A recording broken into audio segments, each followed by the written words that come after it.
today we have quite the guest on us, and we're talking all kinds of things AI today. Steve Masiclat, thanks for being in here today, and appreciate you and getting your expertise on AI and what it means for us in the future here. It's pretty crazy. First, let's dig into your background, right? What makes you knowledgeable in the world of AI and artificial intelligence? Okay, first thing, anyone who tells you they're an expert, they're lying. Okay. Yeah. It really. Sure. Because it's that crazy new, right? Yes. And, one of the dirty secrets about AI is it's still a little bit of a black box. We don't know exactly what's going on inside some of these deep learning models. But, okay, so what put me here in this seat? While I was a university professor,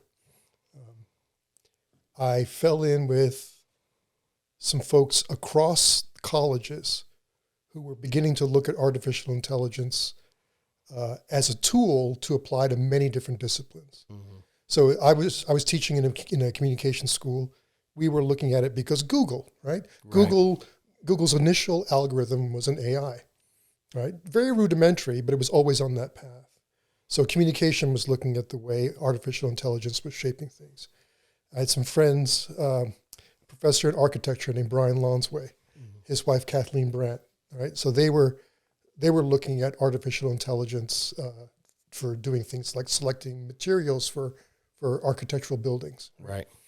We actually got together, wrote a paper on artificial intelligence as a way to help people find software that had been created, but was now lost in the vast trove. Mm-hmm. So I've been digging around with this stuff for a while, figuring out how it would be applicable. And then a couple of years ago, I became the lead investigator on a big DARPA grant that was looking at ways to use artificial intelligence to detect fake news. Mm. So I got deep into it at that point. Is that an issue, fake news? Is that something we should be worried about? Yeah, you might want to Google that and see what the issues are. Well, real quick, just let me chime in there. With the fake news right now, we're seeing, what looks like people talking, and it's AI generated human face, like Barack Obama giving a fake speech, right? Major policy address on something that he never did. So is AI good enough to detect AI's work itself and capturing that fake news, right? Yes. Yeah. And what you have to do is look at multiple clues. Right. Multiple data points. So you're referring to the deep fake. Yeah. And deep fake technology, making images, making video, making text, making sound files of voice. Right. It's all weapons grade now. Yeah. It's an issue, to answer your question. Yeah. Well, and so we're seeing in the news all this stuff on AI. I mean, every news source is doing one on this ChatGPT thing. What the heck is that? Okay, so you got to be careful asking me questions like that, right? So let's break it down, right? GPT, generative pre-trained transformer. So generative, it makes stuff. Pre-trained. The easiest way to talk about that is to say that the database or the data source that powers this thing has read everything. Right? So imagine you had a friend who read everything available up until, what did they say, 2020? 21, I think I saw. 2021, okay. And it has perfect recall. Yeah. Okay. Now, transformer. So a transformer is a form of deep learning model that is able to account for immediate past data. So if you and I start a conversation and you say, hey, a second ago you said this, that's an example of reaching back to a data point and bringing it back into the way that we structure our conversation. Recall. Exactly. Yeah. So that's what the transformer technology in deep learning affords. Did that make sense to you guys? How'd I do? Yes. Well, who wrote it? Who made this ChatGPT thing they keep talking about? So it's a company called OpenAI, which started as a research lab, looking at ways to use this technology, right? Especially deep learning technology. I thought, wasn't Elon Musk involved with He it was at the one of the- beginning? I thought yeah. I read. He was one of the original founders, but I do believe he's since left. I thought that's what they said. Yeah, and so it started out as a research effort, but pretty quickly it's become a commercial venture, right? I mean, Microsoft has invested $1 billion in this. The last thing I saw was that Microsoft was going to incorporate the ChatGPT engine into Bing, and of course that set off all kinds of alarms in Google. Right? Is this a threat to Google in a sense? Absolutely, yes. It is. Yeah. At the end of the day, no one sat around. I mean, even Sergey Brin and Larry Page didn't sit around and say, how can we make a monetizable search engine? If you read the original paper, they were looking for the best way to get the best information. Right. And really, that's what people want. So, back when I was a professor, I used to teach people. I said Yahoo, one of the first search engines, Yahoo answered the question, what's out there? Google answered a fundamentally different question. Give me what I want. Right. This thing, ChatGPT, now says, help me understand the thing I don't understand. And it's hard to undersell how important that is. Right. Right. So yeah, it's an existential threat to Google. Yeah, I read, just doing some of the research for our talk today, somebody said, over Christmas, I think, had family in town. He says, all right, no Google today. Only going to put questions into ChatGPT and see how it comes out. And he was pretty impressed with the results that came from it. Just daily living stuff. Because, Google sends you to other websites. Yes. And they do give some information, but it's to go to someplace else we have to discern. They're taking all that, just giving it to you in a matter of seconds, right? Yes. Yeah. Now, I describe ChatGPT as being like the character Cliff Clavin from the TV series Cheers, right? It'll give you an answer no matter what you ask it. And this is what the OpenAI folks refer to as hallucinating. Right. Sometimes it'll just make shit up, right? So, but that can be corrected over time. It should be getting more knowledge. So, like when you did your first speaking in your phone, it has to learn your voice, and it's going to get. The more you talk into it, it's going to pick up your cues better.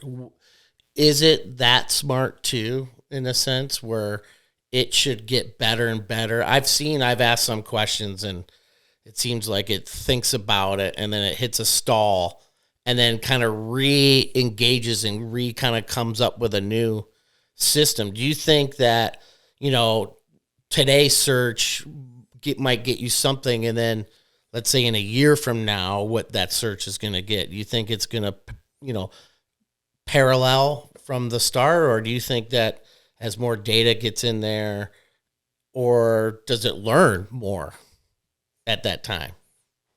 So the short answer is yes, it does. Right? I mean, this is a class of technology called ML, machine learning, right?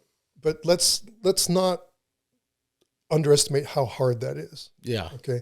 Right. So you invoked a sort of scenario where people are talking into a device. That's a huge problem.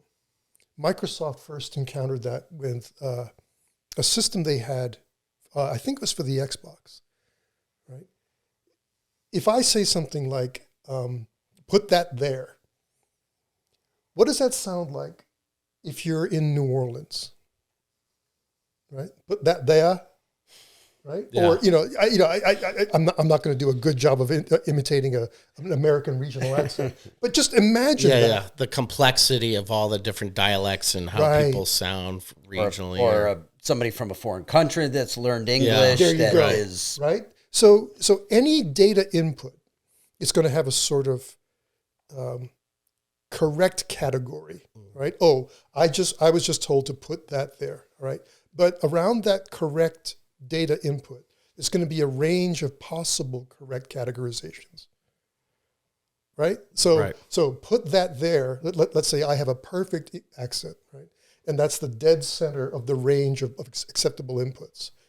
Well, at one extreme it might be put out there, right? Or it'll be some kind of range of possible inputs that the machine will have to say, yes, I categorize all of these as a command to put what was previously referenced in a new location, right? So that's a hard it's a non-trivial problem. Right.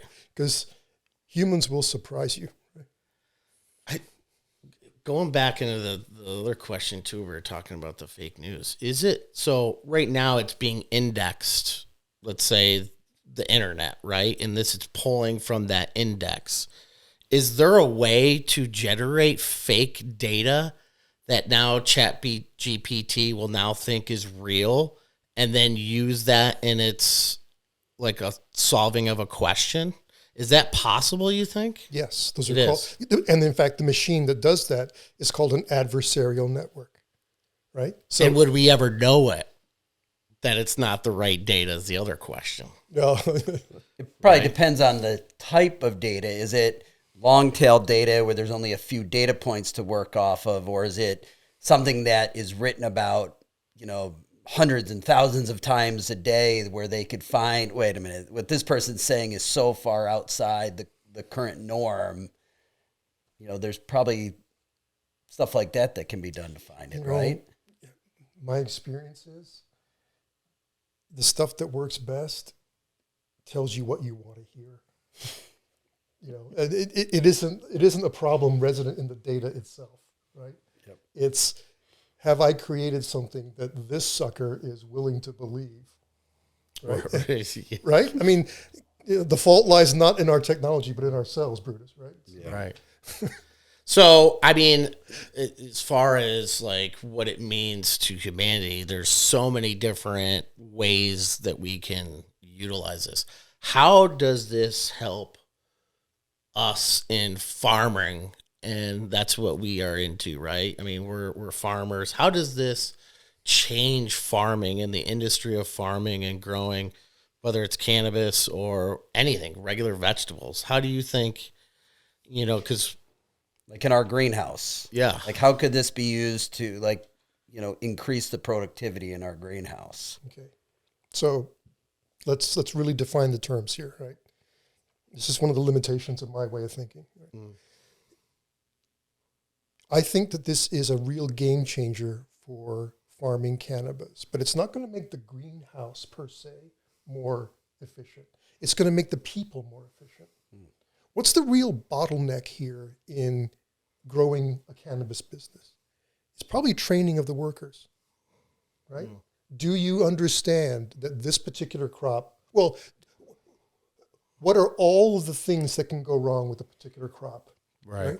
Now, because farming cannabis has not been legal for very long, right?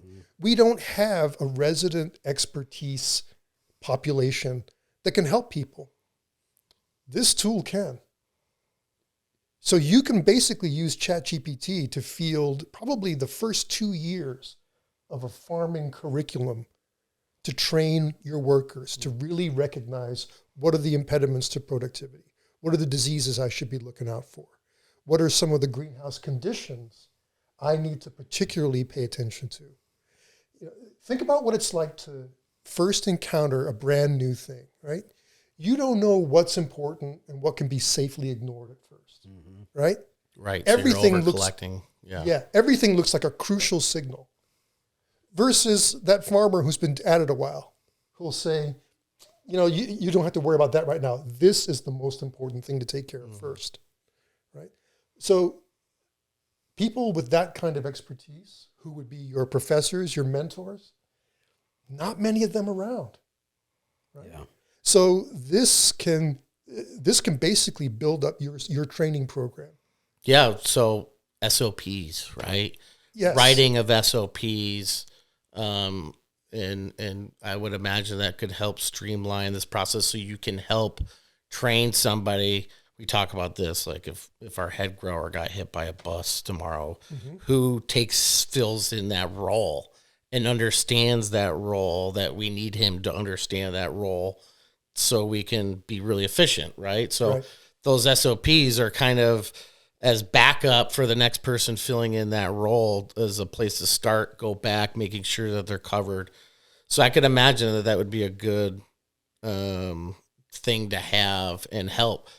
But you did say greenhouse. I would imagine that this thing could be used for data capturing, analytics as well, maybe for creating the best atmosphere based on our altitude, let's say. Absolutely. Right? Yeah. Yeah. Yeah. And look, let's say that you wanted to do that, right? I want to create a state-of-the-art greenhouse that captures all the relevant data. What's the relevant data? I'd give ChatGPT a chance to tell me, right? Because so think about that process. Right? Now, Josh, this is something I've said to Lee before. This tool, ChatGPT, is better the smarter you are about the questions you ask. Right. And I think that most people treat it like a sort of quiz show contestant, and you can't do that. You need to engage in dialogue with the thing and allow it to build a record of a chat, a conversation. That, in fact, makes the ChatGPT tool smarter in context, right? The more questions you ask, the more follow-ups, the more complete your answers. Yeah, so you're not just starting at zero with every new question, right? And so it will know that you asked a certain question about cannabis, let's say, and so it's compiled that already, and so you're already narrowing the search for it in a sense, right? Maybe around pest management. It's pest management day, and you're walking around, you're asking it questions, and it's learning throughout the day, and maybe anticipating in some degrees what you're trying to do. Right. Okay. So let's take that. So you throw out two terms: atmosphere, pest management. Okay. So ChatGPT, I'm setting up a greenhouse to grow cannabis. What are the key environmental sensors I should install in my greenhouse? Yeah, you take a look at the answer. Yep. All right. Dive in on a couple. Well, hopefully it would know what you already have in the greenhouse. You're talking about maybe starting from the day one, but if this is day 1,000, it hopefully will already know the sensors and stuff you have there and take you through sort of, hey, here's how you need to go about looking at the sensors that you already have, right? Well, no. So I don't know of a way ChatGPT would know your particular setup. Well, current iteration of ChatGPT, maybe down the road. Okay. We would have to plug in the parameters in which the data in which we'd want to capture. Right. So like, hey, we need to capture every day's temperature, the humidity of it. What I imagine the ChatGPT would be is actually making sense of the data that you are now capturing.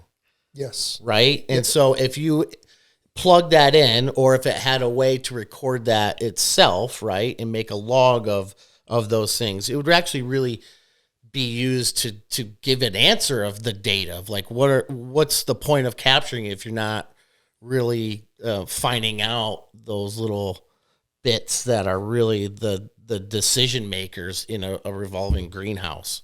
Meaning, what was a trick where we, it knew that our transpiration rate happens a certain way, and so we can push the plant even faster if we're maximizing that little bit of transpiration happening. Okay. Yeah. Right. So it's actually now making sense of the data, I guess. Yes. And this is a technology that you can ask things like, what haven't I asked about that I should be thinking about? Yeah. Right. Which is crazy in itself. Right. Yeah. I mean, that's nuts. Ask Google to do that. Yeah. Right. What about down the road? We're at ChatGPT version 10, where we have it integrated into our system here.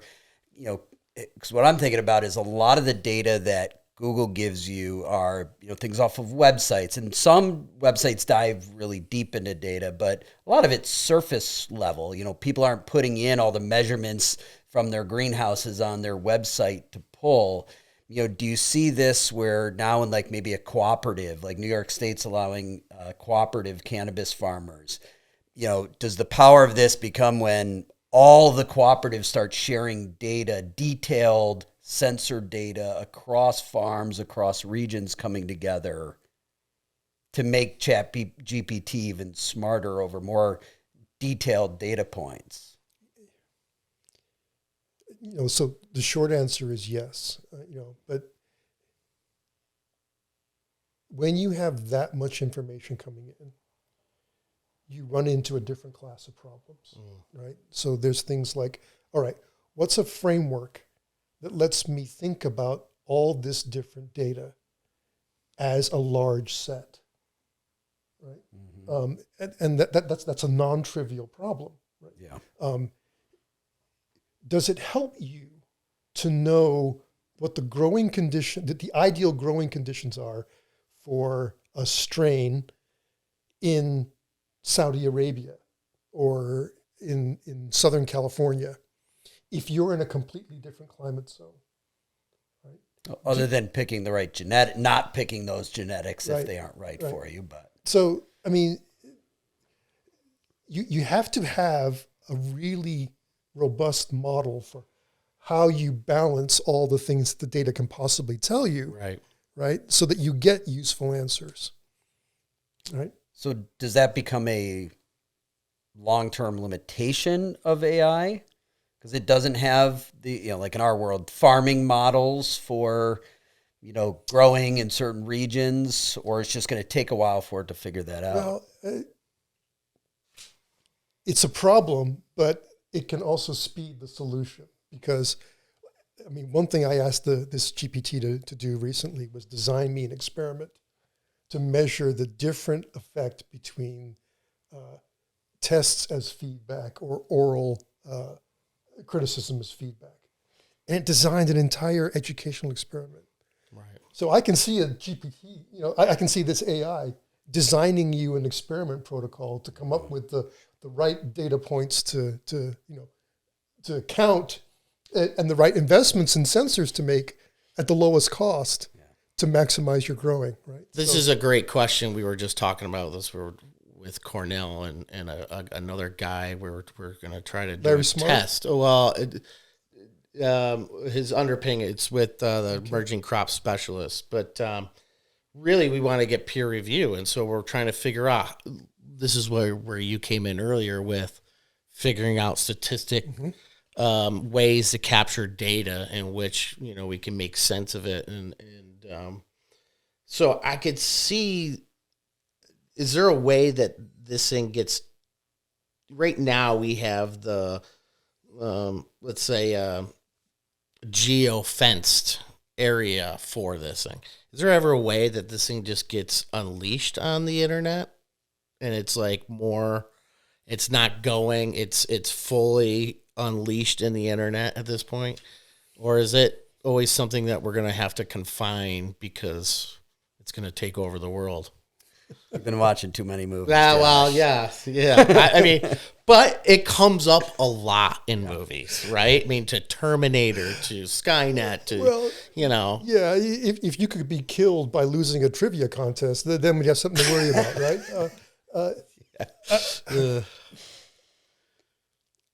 I don't think that's as much an issue as people. I mean, the larger issue is, what is the damaging effect of misinformation on vulnerable populations, right? For that reason, we'll have to figure out some kind of safeguards, right? But don't ask me about that, right? I mean, so that's interesting. You bring up vulnerable populations. Let's talk about people with medical issues that are using cannabis and CBD and products like that to help solve them. How does this help? And maybe more scarily, how does this hurt people? Well, they're trying to figure out dosing, and how could this come into play for them? Yeah. So I was doing a little bit of experimenting, and my friends who know me know I'm a foodie. Mm-hmm. Right? So I asked ChatGPT about the flavor profiles of different cannabis strains, and all of this was to lead to having it design me a 9-course tasting menu, right? But as I thought about the answers I got, so I mean, wonderful tool. It gave me a 9-course tasting menu, and boy, do I want to try this, right? But Right. I got thinking about it, right? Is there a negative impact on the cooking staff if they're sitting there in a concentrated terpene environment in the kitchen building this stuff? Question number one. I don't know. Right. You know, Ask ChatGPT. if I have a 9-course tasting menu with cannabis infused food, is there a minimum body mass threshold for people who can come into my restaurant? Because you need to be able to absorb a certain amount of THC over a certain amount of time. Right. I mean, this becomes a very technical problem, right? And dosing is a challenge is for everybody. This is one of the biggest parts in cannabis, and Right. everybody's so different. Where do you start with understanding proper dosing? And What's the impact if I'm on a statin drug? oh, right. Right? Yeah. Or something that's Do I have to have sign a release saying that my body can handle this, and there are no possible drug interactions with chronic medications I'm on? Right? I didn't even think about this, but I mean, couldn't this analyze your own body in a sense, right? And your own health too, yes. to some degree. Yes. Are you wearing wearables? Do you have wearables on that are taking measurements? Once again, this I think is the ChatGPT version 10, where it's now pulling in your individual environment to help make. Yeah. So it's not even recommending. Tell me the best cannabis infused restaurant to go to, and it's only giving you the options of where you can safely go to based on your personal, environment that they've been testing and looking at and collecting data on for years potentially. Yeah. I mean, you have your watch that tracks some of your medical stuff too. I wonder if it. I would love. Used in, I'm sorry, I didn't mean. No, go ahead. I mean, I get an annual physical, right? And there's blood work. I don't know what the difference is between my sodium and my HDL levels in my blood, right? I assume, sometimes there's a urinalysis, right? Because you get to be my age, and boy, you need to know a lot of stuff. Yeah. So, I mean, can I get a complex, multivariate picture of my health and what I can do and what I can't do? Right. I have no framework for how I think about that. I'd love to know what a technology like this could help me with. Or could tell me about. Is it saying, hey, take your vitamin B12 right now because you're about due for it or something? Well, we're talking some things like high blood pressure and stuff, but also PTSD, like the mental aspect of this. How could AI and programs like this help you, as I said, dosing of cannabis and stuff to help keep you even throughout the day versus the spikes up and down. Yeah. Yeah, because could it tailor based on like terpene profiles the best effect base that we're really looking for when we're talking about treating PTSD? Like the last thing we want to give somebody who suffers from PTSD is cannabis that gives them paranoia, right? Yeah. This is where we're kind of guinea pigs with cannabis right now, is we don't have that full understanding. And probably because it's done behind closed doors for so many years, the names aren't really lining up to what they truly are. But what we're really finding out is that these terpenes play a major role in some of the effects that you're getting now whether it's really lethargic has been the indica based. It's more couchy and lethargic, whereas sativa has been seen as more energy and creative kind of flow.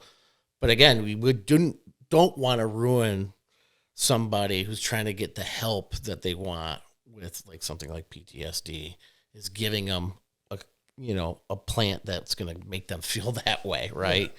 And so I think that this work could be really beneficial of understanding that and then labeling it the right way accordingly. Yeah. You hit on this earlier with, the fact that it's been illegal for so long. And what's there, one college that's been able to study it? Was it Mississippi? Mississippi, which is funny. Has been able to actually study cannabis. So we're really far behind on the scientific testing, the PhD papers that are looking at the effects. Can programs like this and others help rapidly increase our understanding, or is it going to take another 30 years of testing, or is that something that could be condensed with programs like this? It can absolutely be condensed with programs like this. It allows you to, just imagine being that researcher who has read every single paper on a subject and followed up every single citation in every single paper and have perfect recall of that, right?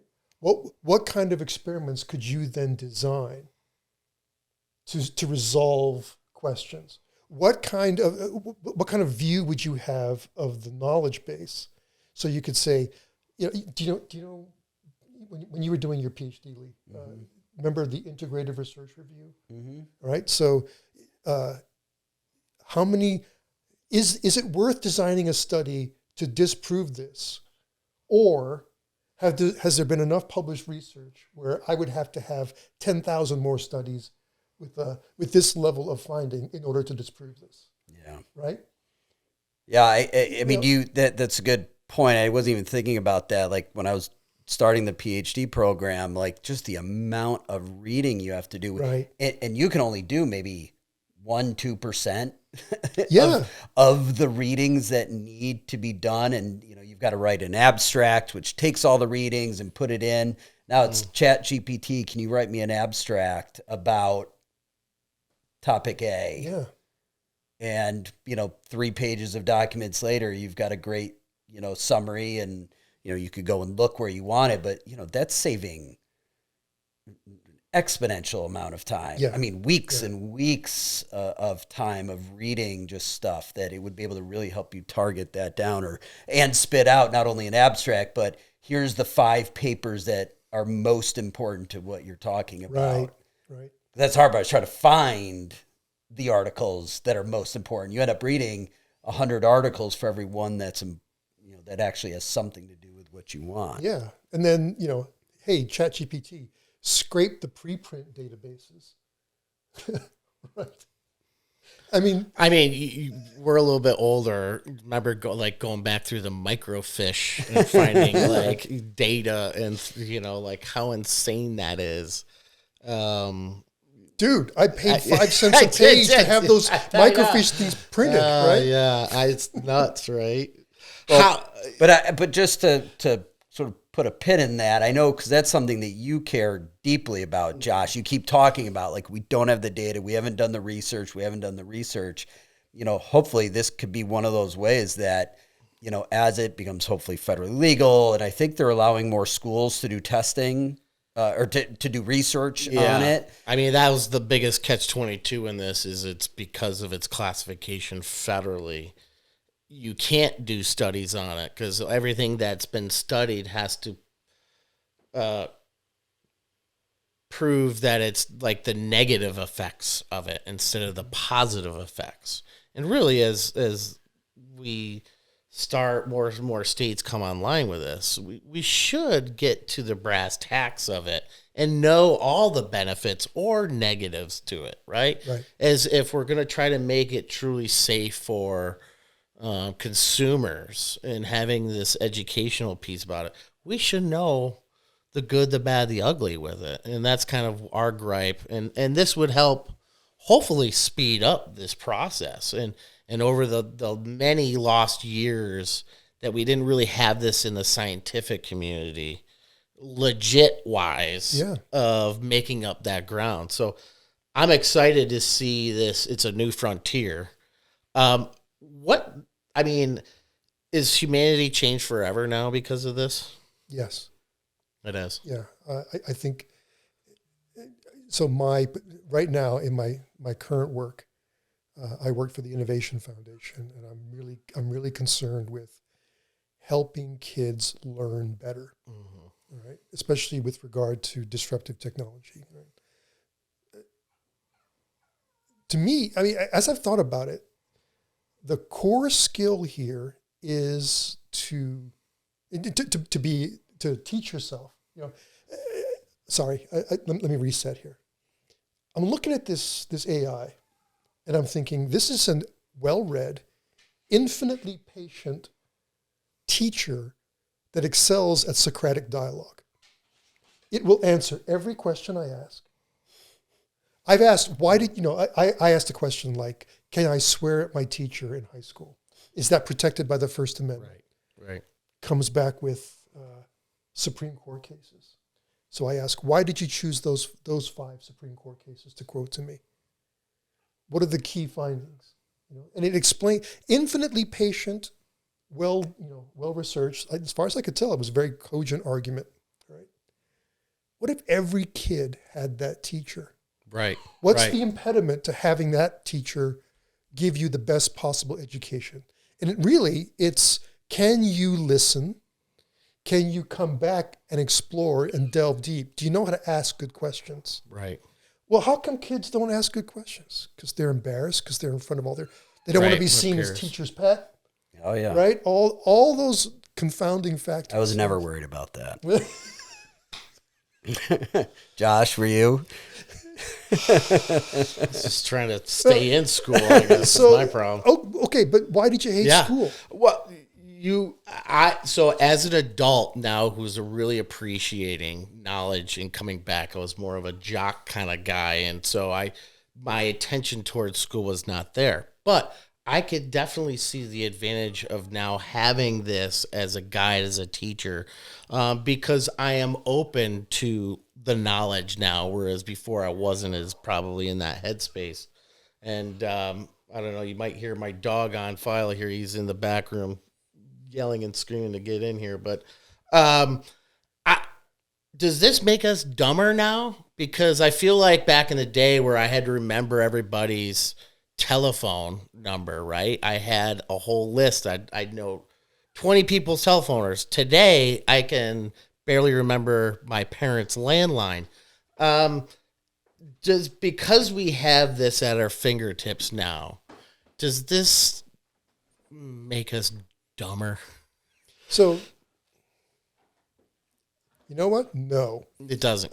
And I've been dealing with that question for a couple of decades now. Yeah. I am absolutely convinced when, I don't know, 40,000 years ago, the cave painter in Lascaux was making marks, right? Saying, I've drawn a picture of a rhinoceros, and this little notation here tells you what lunar month it is its breeding season. That's when you can hunt them. I'm sure there was another guy going, hey, if you don't make them memorize that, we're all going to be dumb hunters. Writing was a technology that changed. Printed books was a technology that changed the way we interacted with information.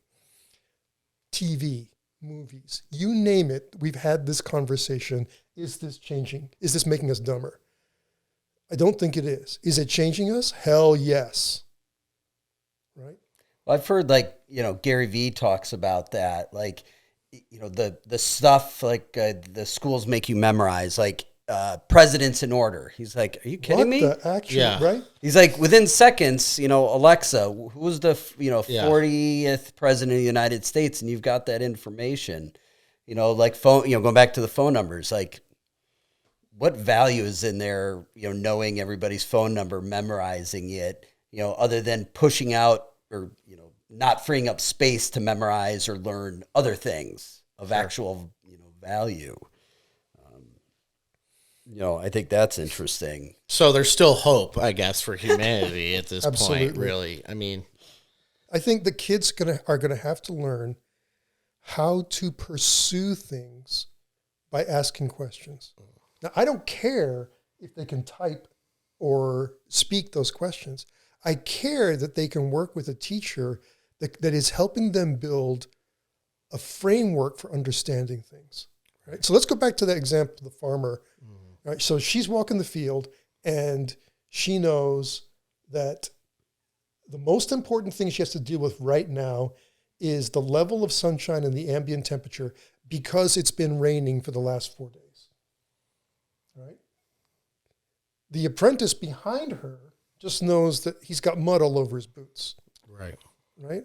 How does that kid learn about the total weather schema as it applies to productivity in a field?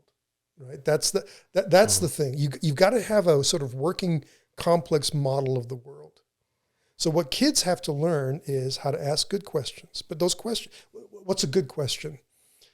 Not a question, right? But one that fills a gap in your understanding. Well, what don't you know?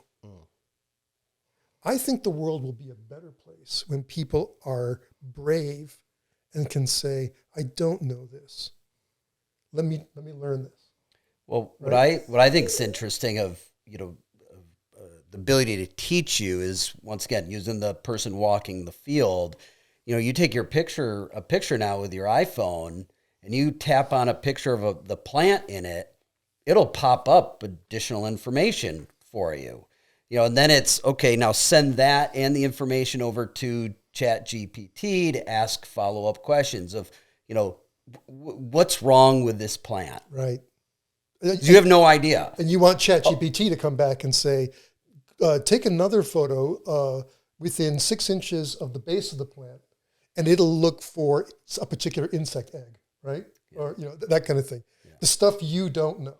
Or the simple stuff of, hey, that's a male. Pull that thing out, of the field right now. Like, someone like me, I've been around it for, 4, plus years now. I still have a hard time figuring out males and stuff. Being able to quickly go, wait a minute, that looks off. Take a picture, send that in, and really, dive in. And then at the same time, tell me, hey, there's something else wrong with this plant here that I wasn't even thinking. I was just looking for male. I was just sent out there to look for males. And all of a sudden I'm diagnosing, additional issues to take back to, Josh or Travis or Cole, whatever, our head growers to do more work on. That's the visual inspection part of that, right? And how we talk about this for quality. How do we, speed up the process without losing, right now we use us. We're visual inspectors as we work through the line. But, other industries have this really quick decision-making between a tomato that's ripe and not ripe. Sure. And it can kick it out. We need something really fast beyond some of us are colorblind. Some of us, you know what I mean? And we have those imperfections. So we're not as good as what this thing could do. Are we back to Google Glasses? In a way, yes, because some of us are colorblind, but none of us can see the UV spectrum of terpenes aspirating off a live plant. Sure. Right? Right. But that may be the single best indication of a problem or a benefit. Or when to pull it. When to harvest it, right? When it's at its peak. So, that'd be interesting. What matters, right? These are things we don't know. What signals should we be looking for? And not having, and no longer do we need to figure out what matters, maybe, but you're letting the AI, ChatGPT, whatever, figure out what matters and bring that back to you. Yes. Yeah. Or maybe it doesn't matter now, but the prediction is within 2 days, it will matter a great deal. So get yourself ready, right? Fuel up the tractors or whatever else you got to do. So does this timing? So it's like almost like SAP was like real live ordering, and so let's say orders someone in the field, hey, we need fertilizer. We're starting to get low. order it up, almost like that refrigerator that will order more milk when you're running low. You know what I mean? Like, you think So what crazy. what happens to pay rates in a situation like this? Is pay rates going to go down or are they going to go up? Up. You think so? Because Absolutely. let me ask that, or let me throw a qualifier in there. If these programs get good enough, and especially at let's say at a company that's been around for a while, has data, and you can just constantly keep bringing in the lower skilled people because the ChatGPT is so good at helping you do your job, the smarter you become and the higher pay rate, companies want to keep you on staff anymore? Okay, I answered too soon. In that scenario, pay rates go down, but your total costs, I mean, think about what thing you were just describing. How hard would it be to design a program that would front run the cost of the nitrogen that you need to apply? If you know, if there's an AI that knows there's a sudden need for an awful lot of a particular chemical in a certain region of the U.S., stand by for the commodity price to skyrocket, right? Mm-hmm. I mean, And yeah, that's crazy because I did see that. So a guy created a stock exchange bot with ChatGPT, and now it's up like 3,000% every pick that it has, which is pretty nuts, right? yeah, but what we don't know is that good prediction or is that the effect of buying, right? I mean, it's a complex interplay, right? Yeah. Well, couldn't you just ask it which one it is? Well, but it doesn't necessarily know what other AIs are doing. Oh, that's true. Yeah. Right? Programmatic trading is going on. Yeah. Well, you brought up soil composition. Oh, right. So, this is a story I tell often. Very early on, we were getting this farm built out, and the guy who built our greenhouses and head house up here was, chat with us. He says, "You guys know you're not farmers, right?" We're like, "What are you talking about?" "Of course, that's why we're here." He says, No. You're in the topsoil business now. And we sort of laughed about it early on, like, ha, ha, ha.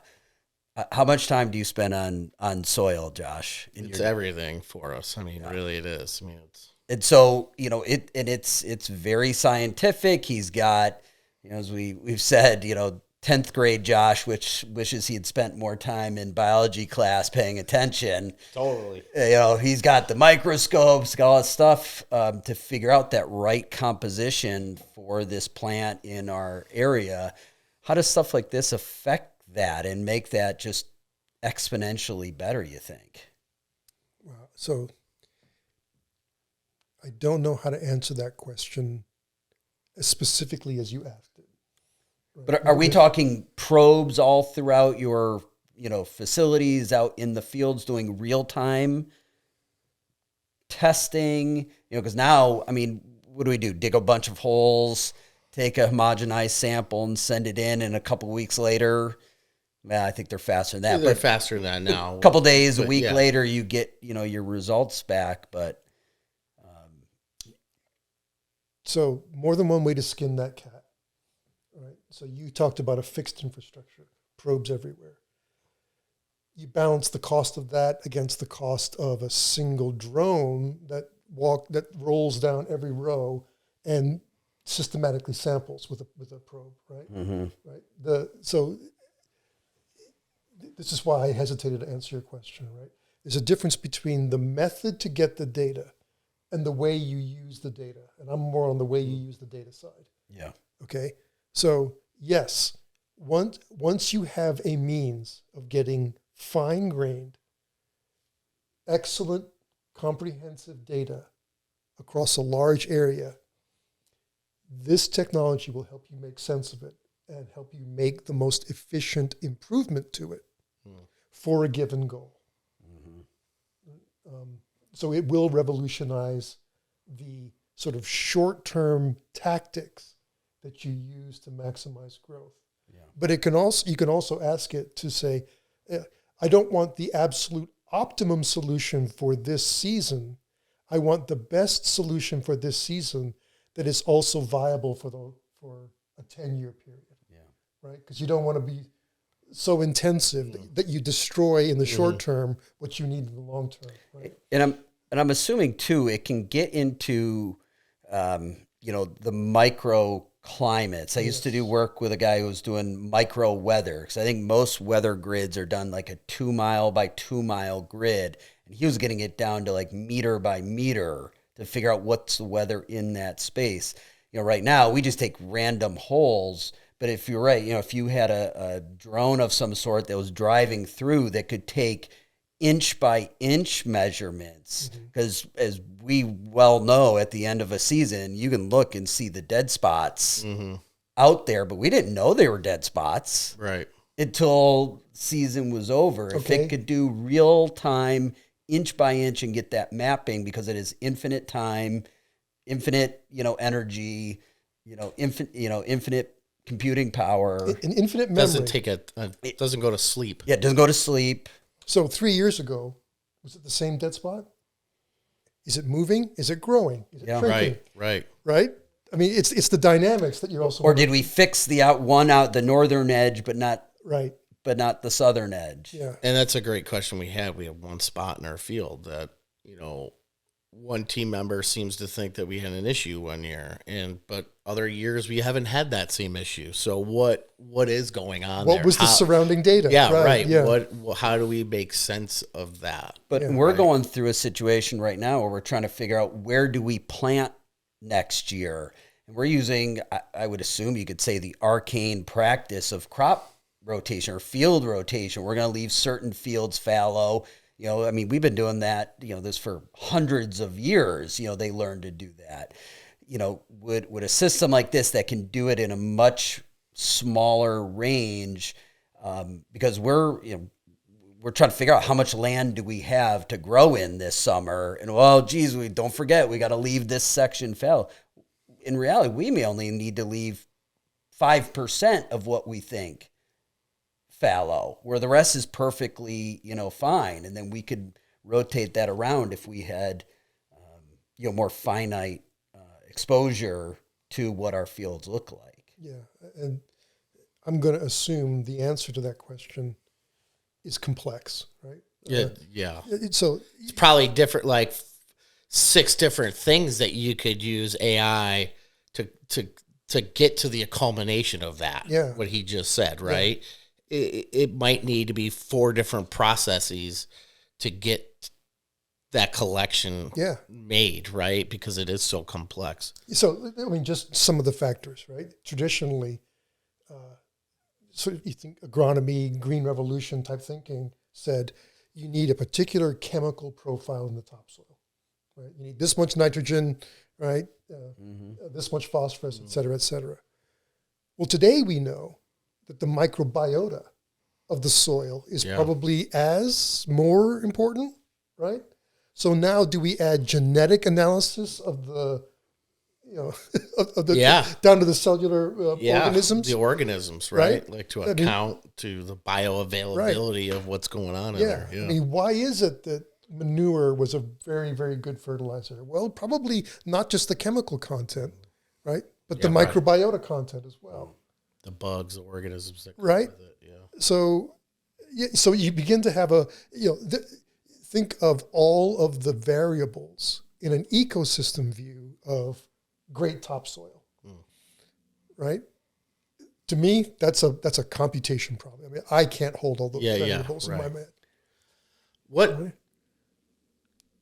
do you think right now in, let's say, the farming, cannabis related world that AI will have the most impact?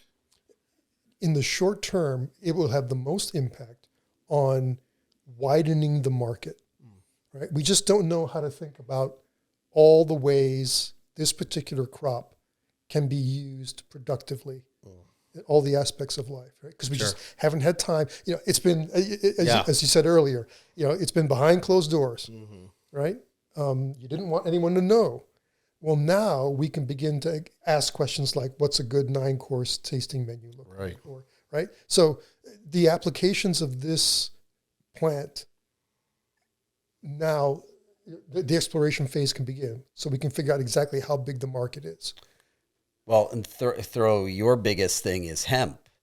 How does hemp take over a lot more industries and get intertwined into it? I think, that I know that's something that you care pretty deeply about. Yeah, I think that's a good. I mean, partly we'd like to see success in cannabis, but the same things can kind of be used for cannabis too, right? Yes. How do we use every bit of this plant for something, right? And then how do we, because we got rid of so much infrastructure for hemp back in the day when it became outlawed in 1930s, how do we regain this infrastructure that we need to build up to where hemp can be, made as a fabric for this couch, right? And be used that wide stream. It's going to take a lot, just like when Tesla started, he didn't have his chargers everywhere, right? You needed to have those chargers everywhere to really see the advancement of this. So there's a great example. So it's not just building the Teslas, it's mining the lithium and the rare earths to create the batteries, right? Well, according to the Federal Reserve in Dallas, battery industry is going to be a multi-billion-dollar industry that has to be geographically distributed in this country because shipping batteries is a problem. Yeah. They blow up. Right. So now apply that to hemp. What's how much money do we have to invest in infrastructure to process hemp into fiber? Right. Where? Yeah, where? Is that Where's where the hub? Is that the reuse of the old New England mills? I don't know. Yeah. Right? I mean, it's... Well, some of that's going to have to happen, right? Sure, if it's going to be a really viable thing, right? Yeah. I mean, we've seen companies, whether it's hemp wood or insulation or other things. That's the beauty of hemp. There's really so many different products we can be made from it. But it's exciting to see. I think it's, playing along with the advancement of this and watching it go hand in hand. So when do we start seeing this stuff? When do companies start integrating? I mean, we're having fun with a front end interface that they've built for us to type in wacky questions, which I think we're going to get to in a second here. But when do people start integrating this in so we can see micro analysis of our soils and where to plant hemp and all this? Like, when do we start seeing that actually come out? People are building that now. So OpenAI. It's changed. Yeah. So ChatGPT is the one that's sort of wowed people. Hey, there's been others, me included. Right. Yeah. So back when I was working with the DARPA program, we were using GPT-3 to generate fake news stories. Right. We would give it prompts. Right. So right now, people are using the OpenAI technology to generate text all the time. It's pretty low cost. They have, if you go to the website, they have multiple generation models. I think the highest end one they call Da Vinci. The one just below that, I could be wrong, but I think it's Curie, right? So there are companies now that use these tools. You use them. Yeah, okay? For sure, yeah. So you input something, it outputs something back. That's workable. So the future's here. It's just unevenly distributed, right? I mean, I'm copping that line from William Gibson.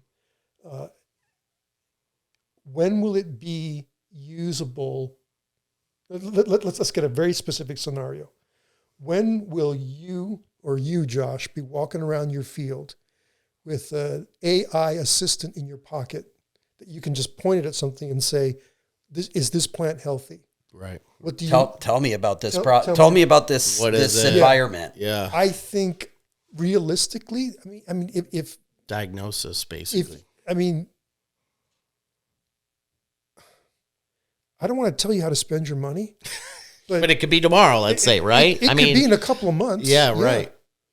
I mean, so one of the questions I had before we get into some of these, specific questions we were going to ask it is,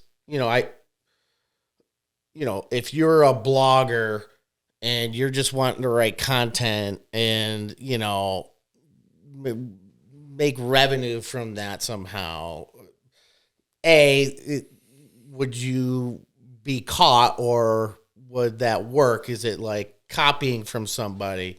And then two, to asking ChatGPT to, let's say, write you a code for an app, let's say, and then that makes you money, right? Yeah. What is realistic ways of generating revenue from this thing? Is it basically like that, or? Both of those are being done. Right. I mean, I have a friend, the professor who took over the grad program I used to run, named Adam Peruta.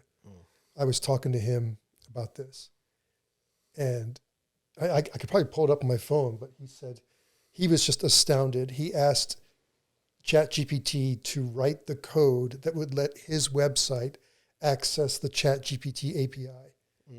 And he said it was copy and paste. I was like, wait a minute. That's nice. I said, did you have to scope this? Did you specify what libraries? So Right. you have to use some JavaScript libraries to do this. And he said, when I asked, it told me what libraries to load and gave him copy and paste code. All right. The head futurist at ARK Invest, a guy named Brett Winton, who is scary smart. I mean, he predicted a couple of years ago that AI would be writing a lot of the code. Right. He's right. All right. Now, the blog posts, the big knock against ChatGPT is it gives you sort of anodyne, boring, basic stuff. Right. That's useful to some people. Sure. All right. I see no problem with using ChatGPT. Would I get caught? Hell yes. I would disclose saying this introductory blog post was written by ChatGPT and lightly edited by me. Right. But the more complex stuff, this tool will let me get to more complex stuff faster because I can have a dialogue, take the sort of greatest hit phrases of that dialogue, right, and massage it into a pretty complex, robust blog post. So it makes me more efficient. I see no problem with that. I would hire this thing as my sort of first draft editor, which means OpenAI is going to figure out a business model for that. So. Right. And we've asked it some of these questions, right? For us specifically. Sure. So I think we want to start going into some of the questions. Yeah. We've pre-asked some questions here into ChatGPT.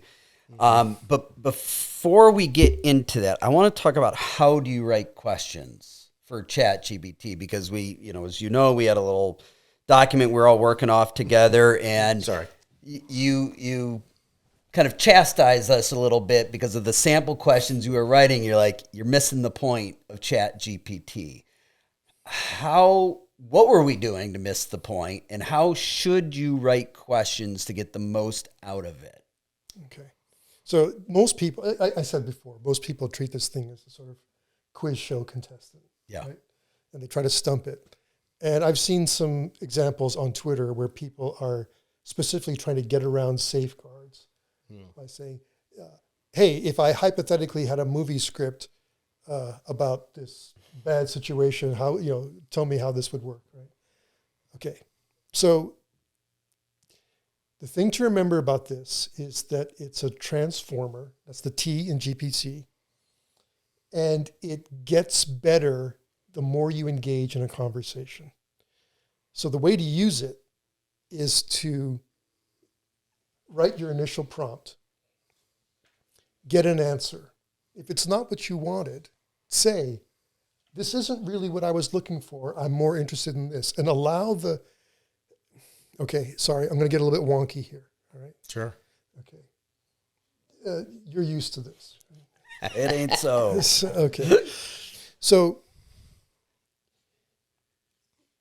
if you look at all the words that form a chat, right? You've used the thing, right? So all those words together create what we call a word space. Okay. Now, our understanding of language is so good these days that we know what words are associated with what other words. All right? So just to use an example, let's take the word green. Okay? This is familiar to you. What's green associated with? Well, you can be green with envy, or you can be green because you're nauseous, or you can be a green architect, right? Or you can be a political green, right? A member of the Green Party, all right? So that word green is associated with a whole bunch of other words in an ever-growing word space. Right? What you want ChatGPT to do is sort of get you to the relevant word space, and you use it as a co-exploration tool to fully understand things. Right? So let's say you're getting into green architecture, I saw signs on the drive up here for an event. Yep. And Lee told me that was Korean natural farming. I know nothing about that. All right. So I would ask ChatGPT, what are the key issues or the sort of key strengths of Korean natural farming? And then I would start drilling down. I would pay attention to what it tells me, and think about what it doesn't tell me. Right? Does this work in all weather form? Right. Does it work? Yeah. Is there a minimum level of sunshine you need to do the best Korean natural farming? Right. I would ask a whole bunch of questions like that and build up the word space. Right. And then, to me, that's how you use this thing to make yourself better. Right. So if we look at some of the questions that you wrote in, I can see what you mean. So the first one, do edibles made from different cannabis strains have discernible flavor differences? It gives an answer. And then you follow that up with, can you recommend a strain that would go well with oily fish? You don't mention cannabis. All you talk about is strain in the second question, yet it goes through and gives you different strains of cannabis throughout. And then your third question was, what about barbacoa? Once again, no word of even strains in that. Yeah. Or cannabis. Or edibles. But it already knew because your first question had that, right? And then what strain would you recommend for brownies? Once again, like it's learning off of your sequence there to make it more and more interesting. It's not a one-off question where it's starting from a new. Yeah. Right? Yeah. It's already got those other, it's kind of like putting parentheses in a math equation around your order of operations to some extent, but right? Isn't this the difference between Google? If you were typing these into Google, they're all discrete entries where you have to use the word cannabis, strains, food, you've got to use all those words over and over again here. This is much more how you would have a conversation. Yeah. So out of the 6 million words in the English language, it immediately closed down to cannabis. Right. Right. But it knew that the cannabis is associated with strains and a whole bunch of names that I'd never heard of. Right. I mean, the one I remember is AK-47. Yeah. Us ex-Marines, right? Super Silver Haze, Green Crack, AK-47, Afghan Kush, Blue Dream, Girl Scout Cookies, OG Kush, Granddaddy Purple. I got to tell you, Josh, it could have been lying to me. I wouldn't know if those are strains or not, right? Totally. Okay, but they're cataloged somewhere, right? Right. And so it knows them somewhere that they exist, right? Yeah. Which is nuts to me. And I'll bet if I had asked, where do I buy green crack? Yeah, right. It'd be able to tell me where why wouldn't it, right? In the sequence. Some degree. Of questions. Yeah. Because if it was just, that was your first question, it'd probably have a hard time figuring that out. But because it was in the sequence. Yeah. I think what the most interesting one that you wrote here is that, can you suggest a 9-course tasting menu that combines cannabis with each dish? Sure. Here's a sample 9-course tasting menu that combines cannabis with each dish, which I find they love to repeat. So my third grader in my house is taught at school is like, repeat the question, the beginning of your question. But it starts off with cannabis-infused oysters. And it's interesting what they talk about. Start off the meal with a refreshing and unique twist on a classic appetizer. Cannabis-infused oysters can be made by adding a small amount of cannabis-infused butter or oil to the oysters before grilling or roasting. And it goes a Caesar salad, sushi rolls. We'll post all this for everybody. Grilled cheese into menu 5 is infused mussels, then into tomato soup, risotto, roast chicken, and then finishing off the meal with chocolate mousse. So end the meal on a sweet note with a rich and decadent cannabis-infused chocolate mousse. Mousse can be made by whisking together cannabis-infused heavy cream, chocolate, and sugar. Can you give me the total THC that's involved in that meal? I mean, could you ask it like, hey, could you dose this appropriately for no more maximum than, let's say, So this one, so the next question is what should the total dose be for a 2-hour meal? Now, this is where, let's see here. So consumer depend on a number of factors. I see that a lot. Yes. They play that wishy-washy, both sides of the fence. And, that's the question I have for you with this is they don't seem to want to take a stand. Well, they're not, I mean, sometimes I'm sure they're definitive if you ask the question, but there's a lot of, well, it depends upon a number of factors here, and here's sort of one, but you need to go talk to your doctor about that. And so we need to send this podcast episode to the legal counsel of OpenAI. I'm sure they don't want to, I'm sure they don't want to be liable for making a definitive statement. Yeah, like a claim. Yeah. I mean, that's one of the things that we have to be conscious of when talking about with CBD products, right? Yeah. And because we don't know. Medical claim, right? So here we go. As a general rule of thumb, a good starting dose for a 2-hour meal would be around 5 to 10 milligrams of THC. It's a relatively low dose that is unlikely to cause negative side effects for most people. However, it's important to note that the effects of THC can vary greatly from person to person. Some people, blah, blah, blah, So they get into those, well, here's sort of an answer, but I'm going to open-ended it because we're scared of giving you a definitive answer here. Always consult your doctor before you, give you that. Consuming cannabis-infused oysters may give you the head of a... Though it does note, it says it is worth noting that the effects of edibles can take longer to take effect than smoking or vaporizing. So they do... It does know that. Yeah. Which is, that's a difference.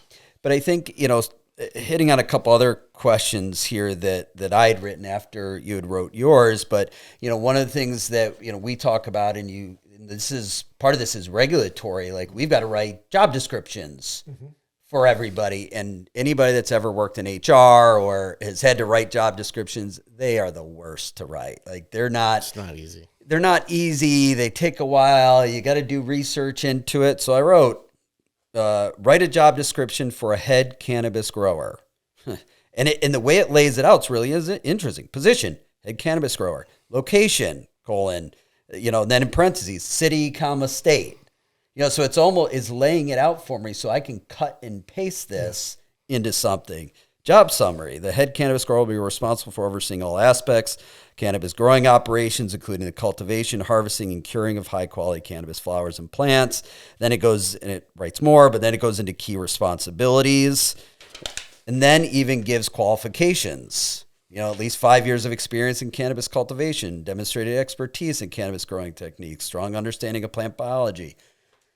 I mean, this would have taken us hours. Sure. But if not days to write and get correct. So let me ask you some follow-ups. Sure. Do you know what constitutes cannabis growing techniques? To some degree. I mean, we obviously do, but that could be a great follow-up. Yeah. I mean, give me a test to show whether a head grower knows the proper cannabis So to me, techniques. That's the greatest danger of this. That shit looks done, but it's not. Right? Yeah, right. You are a key part of the equation here. Right. Does that serve your needs? Yeah.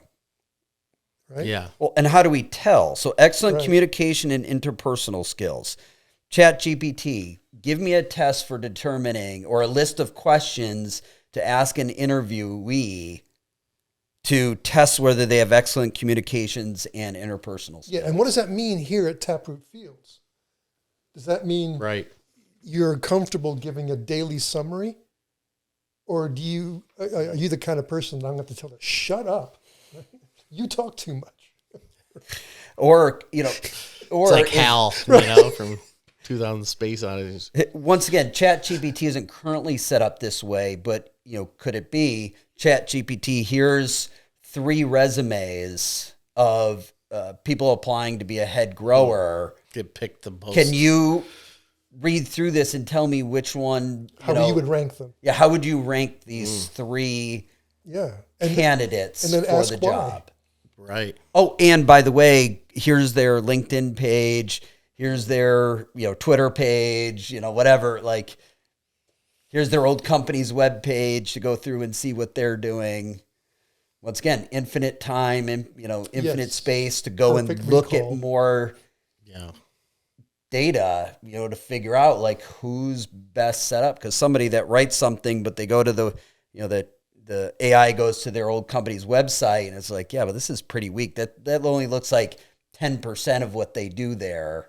Right. Versus this other person, that's all that they did at this company.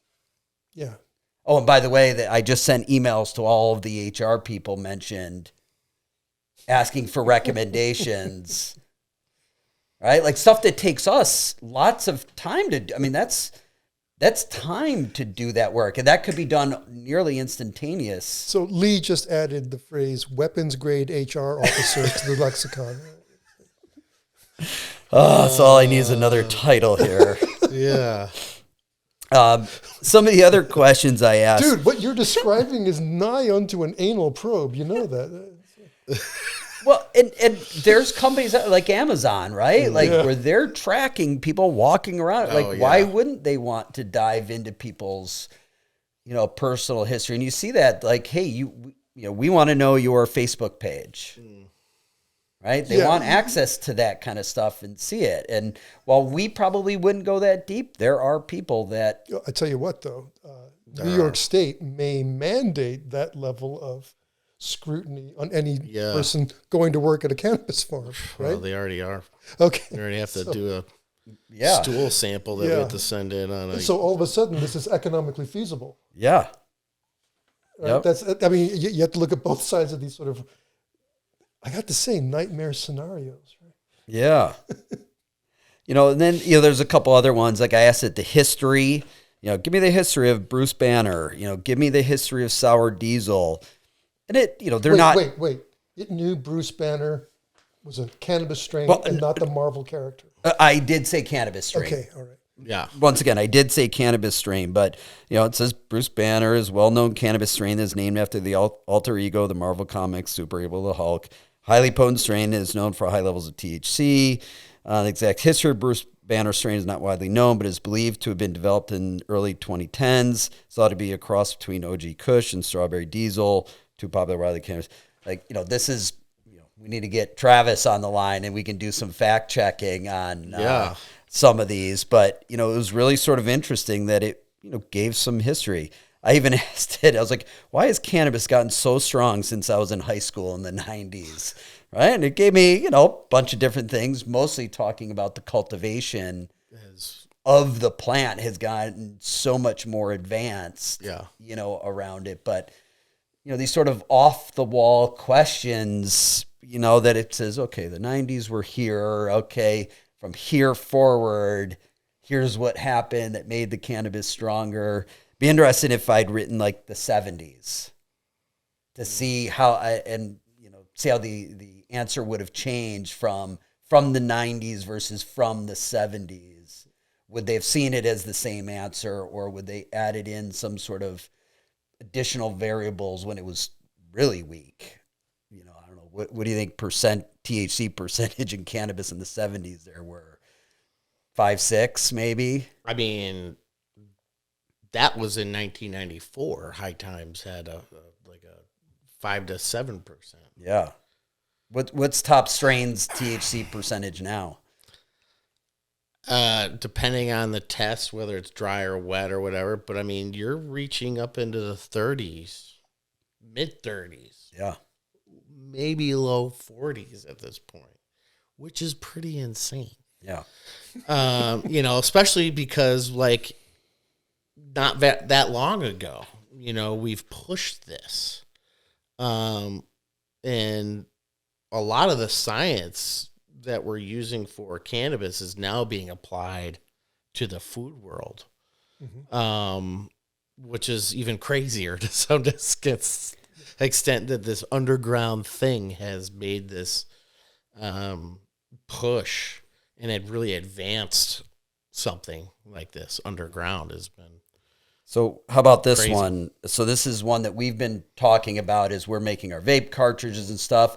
Botanical versus cannabis terpenes. Right.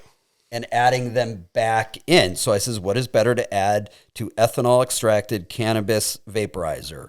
Botanical or cannabis terpenes? And it goes through it. It talks about the differences between the two. Then it starts to kind of analyze the question. So both botanical and cannabis terpenes can be used to add flavor and aroma to ethanol extracted cannabis vaporizer. Choice between the two will depend on your individual needs and preferences. Right, but so that's an entry point to a more... Well, then it says it is important to note that terpenes can affect the flavor and aroma of the final product, but they do not have the psychoactive effects. If you're looking to add specific effects or benefits to your vaporizer, you might want to consider adding other compounds such as cannabinoids or flavonoids. It's always good to start with a small dose and adjust as you find the right balance. Right. So that's, I mean, now we're talking about sort of boutique pharmaceutical effect on vaping cartridges. Yeah, right. And that's that's what I meant by the widening of the industry. Right. How do we balance all the different things, all the different elements that come out of this plant? Yeah. To what experiences, right, or to what effects?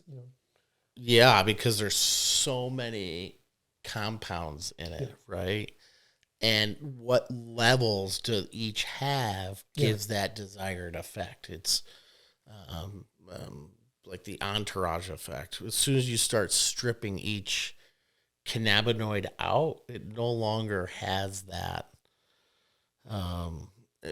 It's just in a different way. And so I think it's really hard. This is what Big Pharma does, right? Mm-hmm. Is they pull one compound out. Off subject, this is one of the things that we're concerned about. This is why we like full spectrum, is because we get the culmination. But it's still a wide range of effects. And so how do you label this as, hey, this is, my biggest issue is I don't want the lethargic cannabis, or I do in a certain situation, right? It's like trying to go to bed versus, hey, first thing in the morning. That's not something that I want to do because the day's going to be wasted. You know what I'm saying? Because I just can't get it together. So that's going to help the consumer understand what they're buying and how you want to basically feel. So a couple other questions that we threw in is build a recipe for a 5 milligram watermelon flavored cannabis gummy.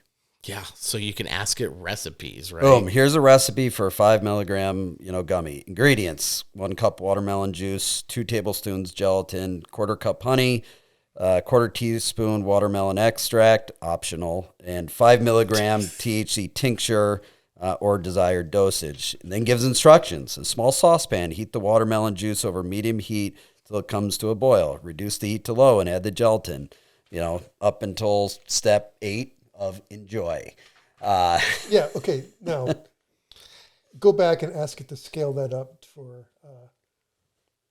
5 gallons, 50 gallons, and 5,000 gallons. Yeah. Right? Yeah, which is something it left out. It did not give me... You just didn't ask it that, really, did you? It didn't tell me how many that would make me. So that is something left off. You had to follow up question with that. What's the yield on this? Yeah. How many gummies does this make? Yep. Well, then it can be, once again, like, hey, scale this up to, 5,000 gallons. Well, now what equipment do I need? Yeah. Oh, right. Yeah. To make this at this, scale. because one of the things I then went into is things like, write a business plan for, and we've done this, on a bunch of things, which could, play off of these gummies. Write me a business plan for a THC gummy processor, which, this is something that I have, I'd like you to comment on here, Steve, is that, they give essentially like kind of an executive summary, market analysis, marketing, sales, but it's very light reading. Yeah.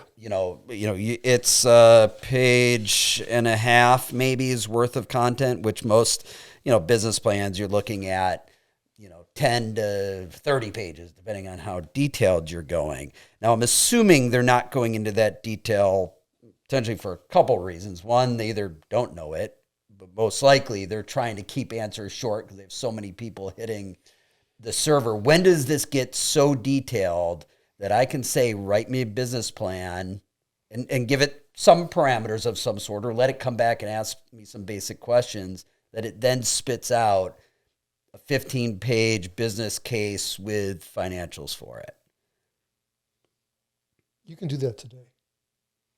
You just have to string it along and compile all of the answers that it's spitting out. Well, I was right? thinking, yes, that's one way with right. ChatGPT, but you can do that today with GPT-3, right? Just input, get a coder to write you a web app that hits the API. It'll cost you, it's like 0.02 of a cent per token. So To ask the question to itself. have it generate something for you. So that's an energy. There's a fixed cost per search. Yeah. Or a question, right? Yes. Is that what I'm hearing, right? Yes. Same with Google, right? Yep. Oh. So you could have GPT-3 generate you sections of a business plan. And again, I would strongly advise you to use that as a first draft. Yeah. Right. It's like a framework to kind of dig deeper into. I wouldn't trust it to give you numbers for financials. Yeah. Right. I would trust it to give you the basis for the numbers. Right. What's the total? Things that can be known. Right. So if like the market analysis. Right. So how many people? I don't know if your market is college graduates. How many people graduate from U.S. colleges every year? Yeah. Boom. There's your number. I'd assume you'd want to put in some key things, because all businesses can be solved lots of different ways. Yes. So it's, hey, here's the problem that we're going after. Here's our solution. Here's our target audience. Now go write me a business case for that. Yes. That and we plan on raising $10 million for this business. Yeah. So I can see these things being used in concert, where you'd ask ChatGPT to give you the top customer segments for product X, which you think is roughly the same demographic that would be buying your product. Right? Then input that and say, given these customer segments, how would you rank them for the market for this product? Yeah. And why? Yep. Right? I do like how, so I had asked it to write me a business plan for a cannabis-themed travel company. Executive summary. Our company, Green Travel Company, they actually give you, I mean, it's not a super, innovative name or anything, but it actually gave me a name, of the company to use. And, I was reading through, and once again, like the market analysis, like I think that's where it could help big time. According to the market research, the cannabis tourism industry is expected to grow significantly in the coming years, with an estimated value of $3.5 billion by 2022. Like those are things that, once again, that kind of research, which is sort of like filler for a business case, it takes a while to read through and research, could be great. The only thing I don't see are citations in here. Yeah. So, but it gives you the terms to search, right?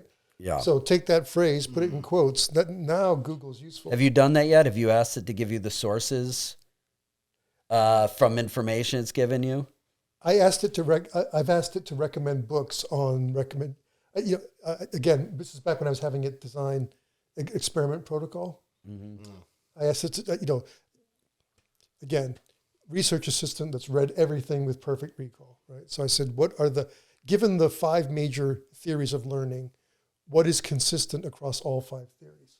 Yeah. And it gave me this. Can you give me a list of books to discuss these things? Boom, did. Do you think if I asked it, what is the market size for the cannabis tourism industry? Market value size is $3.5 billion by 2022. Could my follow-up question be, what were your sources for this information? Absolutely, yes. Do you think it would give me something that you could check? Yes. Right. You talk about the research assistant, and I'm not going to go into detail here, but I know you know it. I was hired by a professor who had been hired by a company for a lawsuit against a very large company. And that's exactly what I did, is I had to go through and read tons and tons of article and collate them and put them together in synopsis of, different stuff. Like, could if he have done that job in half an hour with some insightful questions? Yes. Versus me, I mean, it took me a couple of weeks of doing it and him paying me, I remember at this point, but, paying me for my time to do that. How much could he have done without me on that? Everything. Yeah, I guess the bigger question, because we actually have been here for an hour and a half at this point right now, because it's, okay. I mean, but it's an awesome topic right now. It's, I think we're just scratching the surface. What this is going to become, is really mind-boggling to me personally, seeing just from a little bit of this, what it's already changing for humans. And I'm really excited to see him. A little scared too, a little bit, for some people who maybe are on the chopping block, right, for what this becomes in the future. I am excited. I think we could probably come back and revisit this, because I think there's a lot of stuff that we talked about today, not only in cannabis, but just outside of cannabis and farming. I will say, if we've got anybody that made it this far in the podcast, if you've got interesting questions or whatever you want us to ask ChatGPT around cannabis and stuff, throw it in the comments or send us ones that you think that are good outcomes, send us an instant message on Facebook or whatever, and we'll throw them up there. It'd be interesting to see what other questions people would like to know about. Yeah, I mean, the sky is the limit, right? Absolutely. We are the thing that's being limited with our own imagination of what you can ask it, which is pretty insane. But we good? It's an hour and a half. It was long. I mean, I could sit here the rest of the day and talk about this, because Car Talk used to say we've wasted another Steve, perfectly good hour. Yeah, I'm really excited about it. I appreciate your time, and hopefully the audience out here got some value out of it, and your understanding of it, and how crazy it is. But again, Steve, thank you so much. Hey, anytime, Josh.